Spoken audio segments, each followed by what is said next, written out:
आता स्कॉलरशिपच्या परीक्षा होत आहेत.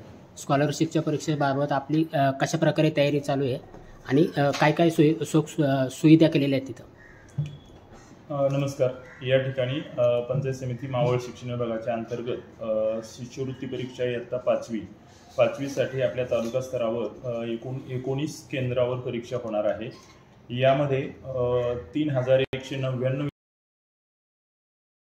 विद्यार्थी इयत्ता 5वीसाठी प्रविष्ट झालेले आहेत आणि इयत्ता 8वीसाठी एकूण 9 केंद्रावर आपली परीक्षा होत आहे. याच्यामध्ये 1663 विद्यार्थी या ठिकाणी नोंदवलेले आहेत.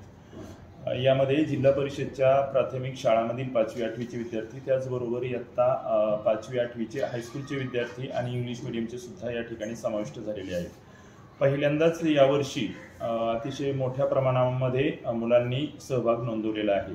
याची मुख्य कारणं आहेत की 3-4 वर्षामध्ये आपली गुणवत्तेच्या दृष्टीने आपण घेतलेल्या कार्यशाळा, त्याचबरोबर घेतलेल्या सराव परीक्षा असतील आणि यावर्षी माध्यमिक शिक्षण विभागाने गुणवत्ता संवर्धन हा जो उपक्रम माध्यमिक शाळांसाठी राबवला, त्याच्यामध्ये शिष्यवृत्ती परीक्षेतील सहभाग हा जो मुद्दा होता, त्याच्यामुळे तालुक्यातील जास्तीत जास्त हायस्कूलच्या विद्यार्थ्यांनी आणि शिक्षकांनी सहभाग त्या ठिकाणी नोंदवलेला आहे. आपण वर्षभर जूनपासूनच या परीक्षेच्या तयारीच्या दृष्टीने तयारी केलेली आहे. 5वीचे वर्ग शिक्षक, 8वीचे वर्ग शिक्षक यांच्यासाठी तालुका स्तरावर आपल्याला कार्यशाळा झालेल्या आहेत. त्याचबरोबर सराव परीक्षा आपण तालुका स्तरावर पण घेतलेल्या आहेत आणि जिल्हा परिषदेने सुद्धा सराव परीक्षा घेतलेल्या आहेत. त्यामुळे वर्ग शिक्षक, विद्यार्थी, पालक यांनी यावर्षी पहिल्यांदा चांगली तयारी घेतलेली आहे. काही वर्ग शिक्षकांनी मे महिन्यामध्ये आणि दिवाळीमध्ये सुद्धा ज्यादा तास सुट्टीच्या दिवशी घेतलेले आहेत. त्यामुळे अपेक्षित आपली पूर्वतयारी झालेली आहे. परीक्षा संचालक नियुक्ती असतील, पर्यवेक्षक नियुक्ती असेल, माध्यमिक प्राथमिक यांच्या केंद्रप्रमुख यांच्या सहकार्याने आपण ती नियुक्ती केलेली आहे. परीक्षा MPSP परीक्षा परिषदेने आज ऑनलाईनची मीटिंग घेतलेली आहे आमची आणि आपण परवा सर्व केंद्र संचालकांची मीटिंग पंचायत समिती कार्यालयामध्ये घेणार आहोत. तर या दृष्टीने आपली पूर्वतयारी, बैठक व्यवस्था असेल, बेंचेस असतील, ब्लॉक असतील, इमारत असेल, या सगळ्या दृष्टीने पाण्याची सुविधा असेल, यांची तयारी आपली पूर्ण झालेली आहे. येणारं जी मीटिंग होणार आहे त्या मीटिंगचा संदर्भ काय असणार आहे? मीटिंगच्या कशा संदर्भामध्ये? ही जी परवा आपण शुक्रवारी 8 तारखेला जी मीटिंग घेणार आहोत, ही पूर्वतयारीची मीटिंग असेल. 7 तारखेला आपण तालुका स्तरावरची संचालकांची मीटिंग घेणार आहोत.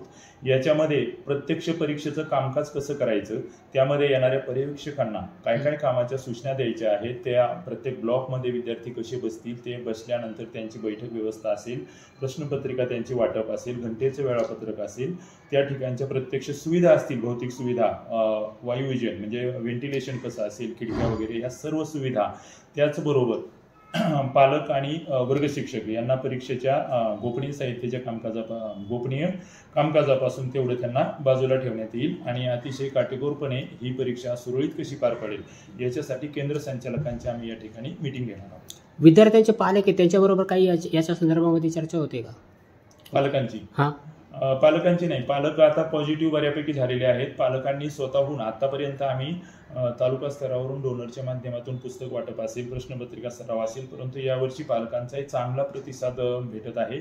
पालक स्वतःहून पुस्तक आणणे, प्रश्नपत्रिका संच आणणे आणि त्याचबरोबर मुलांसाठी योगदान देत आहेत की मुलांना आता बऱ्याच शाळांचं सकाळी उठवण्यापासून पालकांचं योगदान चांगलं हे आहे आणि गावाला सुद्धा बऱ्यापैकी यावर्षी आम्ही जात नाही किंवा मुलाला नेलं नाही, अशा त्यांच्या प्रतिक्रिया आमच्यापर्यंत पोहोचलेल्या आहेत. धन्यवाद साहेब.